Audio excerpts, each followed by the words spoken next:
Hello dear viewers, a very warm welcome to our channel. It's very good to have you here.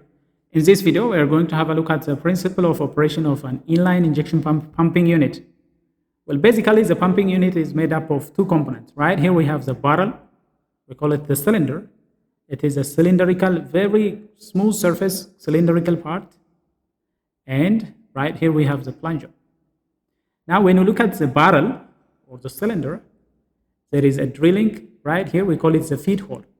The feed hole is the one that is going to supply fuel to this cylinder. So fuel under feed pump pressure will come through here, and if the passage is open, it can get admitted to here. And this thing is prevented from rotating inside the injection pump housing by simply inserting a pin in here. There is a dowel to be inserted in here when it is installed inside the injection pump. So this slot right there is to prevent it from rotating. That's it. So it will be seated inside the injection pump housing. This will be connected to fuel from the feed pump. There is a feed pump that is sucking fuel from the fuel tank and supplying it to the injection pump. Fuel under that pressure will be supplied to the feed port. This is the feed hole. This is the cylinder where the pressure is going to take place. When you look at the component parts of the barrel, the plunger assembly, the whole assembly is called the plunger assembly. As you can see, it is also a very smooth machined surface. And if you see that, there is a center drilling that is connected to this helical passage. This is called the control groove, control helix we call them. It is slit in a helical fashion, inclined fashion. So the idea is this pressurized fuel on the upper side can pass through the drilling and it can also reach here. So this is the plunger. Plungers come in different size and shapes, so that's the cylinders. Look at this cylinder, for example. This one is a barrel for a very large injection pump, and this is a plunger that goes with it. Well, whatever the size, the principle is the same. See, there is a drilling that connects, and there is a slot, and there is a control groove on either side. This one has on both sides, and the feed hole we have on both sides as well. So the size is the only thing that varies. Now, how does it operate? Look, plunger is moving up and down inside the barrel. When plunger is moving down, and if it is below the feed passage, fuel under feed pump pressure will get into this cylinder. So let's say this plunger is down here, fuel can enter, and then when the plunger is moving up and passes this, then this fuel will get pressurized. As you know, liquid is incompressible. When the plunger is moving up, there is nowhere to go, so the fuel pressure will dramatically increase. That will open every passage and goes to the injectors, and then fuel get sprayed onto the compressed air inside the cylinder. Basically, that is the principle of operation. When it is moving down and opens the feed hole, fuel will get entering to this chamber, and when it is moving up, it will push that fuel out. Intake, discharge. It will intake, it will discharge. So basically, this is the principle of operation. Now, how can we vary the fuel injection volumes? That is a very tricky question. Now this plunger, it will have up and down motion. The upward motion is actually facilitated by the engine camshaft. See this camshaft? This camshaft will somehow act on the plunger and lift it up. Then when it is going back, the spring will return it. If it is lifted up, it is being lifted up by the camshaft. This camshaft is for a 4-cylinder engine, for example. When it is moving like so, it is pushing the plunger up. Well, there are other components in between, but that is basically the principle. It is lifted up by the camshaft, and it will get returned by a return spring, which is not shown here. Now, how do we vary the fuel injection volume? That is a very tricky question. If the plunger passes this passage, if it is like so, for example, now the fuel that is in this area is separated from this fuel on the feed mode. It is separated. So further travel of the plunger will pressurize the fuel. But if the fuel has somehow a means of coming back through the feed passage, it will leak back. Now that is facilitated by the control helix. The control helix, as you can see, it has a drilling that will communicate it to the upper chamber. Let's insert it in here. Look, fuel that is pressurized in here can leak through that passage, and if that control groove is right here, for example, look. See that control groove is now open? Fuel can leak through the center drilling and come out. Then fuel injection will stop, because if there is leakage, fuel injection will stop because the pressure will reduce dramatically.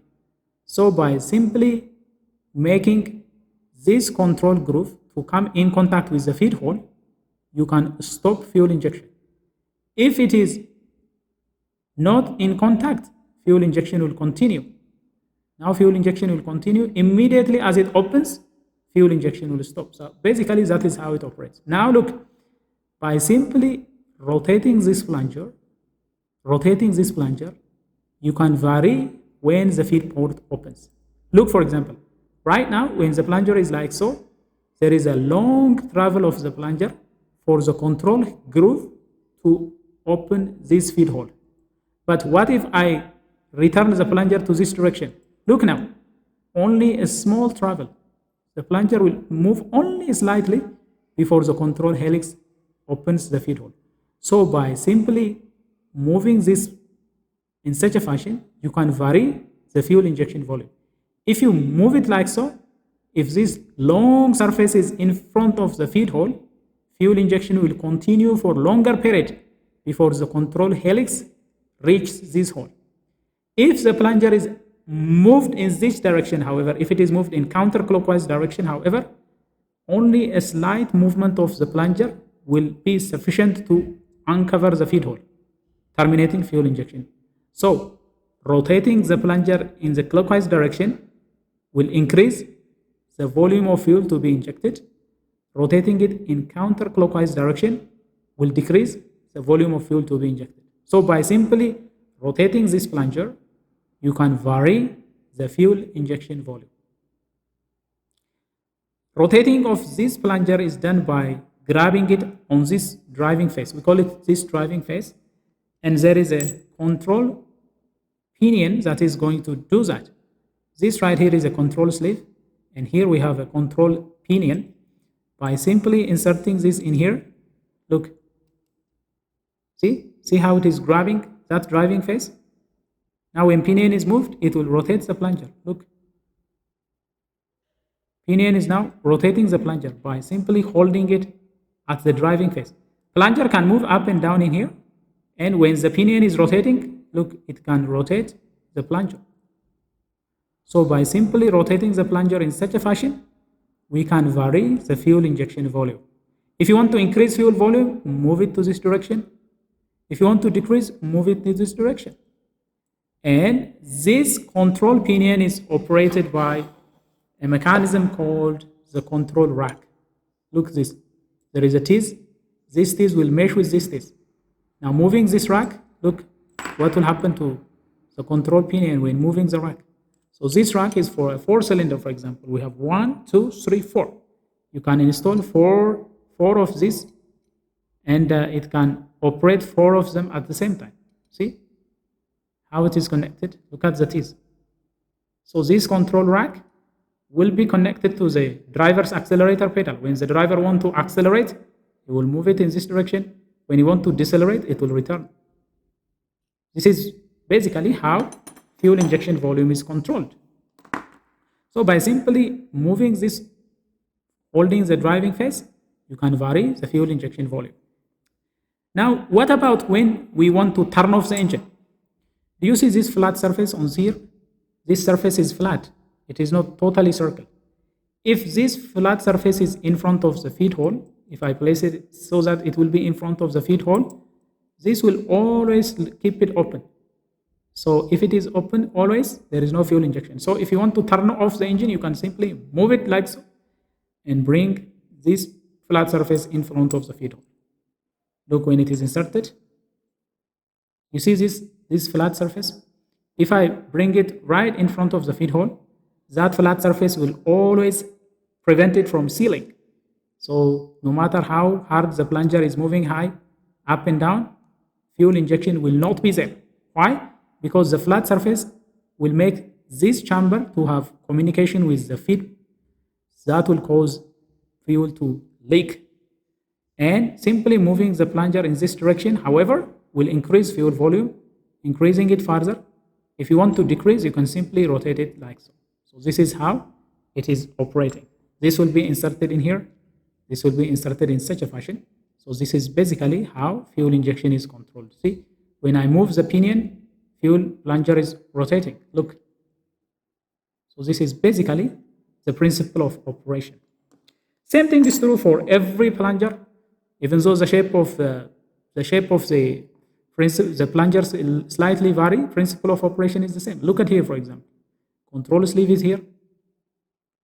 If I bring this longer part in front of the feed hole, if the longer part is in front of the feed hole, we have injection for longer period. If the shortest path is in front of the feed hole, only a slight motion will make this control to contact the feed hole. Fuel injection will only be for a very short period. And if this vertical cut, there is a vertical cut. If the vertical cut is right in front of the feed hole, it is not injecting whatsoever. If this vertical cut is exactly in front of the feed hole, as you can see now, the vertical cut is exactly in front of the feed hole, there is no fuel injection. If I move it in such a fashion for this plunger, now it is moving away from, look, here is the feed hole and here is the vertical cut. It has moved away. Moving away will cause fuel injection to happen. The further you move away, the longer it takes for the fuel injection to stop. If I move it very far away like so, this will travel longer distance before this control groove touches this and injecting fuel for longer period. So this is basically how the inline type injection pump operates. The pumping unit operates in a similar fashion. Same thing is here. We have two control grooves. We have two vertical drillings. And on the barrel also, we have two drillings. So if these two vertical grooves, if one vertical groove is in front of here, and if the other is in front of this feed hole, there is no fuel injection. But if I move like so, if there is only a slight movement, a slight shifting of that, now fuel injection will continue for a very short period, because this is very short. But what if I move it like so? Now fuel injection can continue for longer period, because the longer surface is now in front of the feed hole. So by simply moving this position, by simply moving this in this direction, we can increase fuel injection volume. By moving it like so, you can decrease fuel injection. And by moving it further and aligning the vertical drilling to the feed hole, you can terminate fuel injection. So basically, this is how an inline type fuel injection pumping unit operates. So inside an injection pump, we have those barrels, control pinions, and plungers arranged in such a fashion. This is, for example, for a 4-cylinder engine. As you can see, there are 4 units. We have 4 barrels, 4 plungers, and 4 pumping elements. And by simply moving the control rack, you can see, well, actually, this was not supposed to rotate. The pin is not there. You can see when the control rack is moving, the pinions are all moving at the same time. So this will vary the fuel injection volume. This is the rack. See? Moving the rack will move the pinion. Moving the pinion will move the plunger. And moving the plunger, rotating it in such a fashion, will vary the fuel injection volume. So basically, this is the principle of operation. And this is how pumping unit of an inline type or multi-plunger type injection pump operates. That is all we have for you regarding some of the basic things regarding the pumping element and pumping unit of an inline injection pump. If you find this video helpful and if you enjoy what has been presented, don't forget to smash the like button. If you are new to this channel, please do consider subscribing, turn on notifications so that you will be the first to get notified whenever we come up with another video. Until then, stay safe.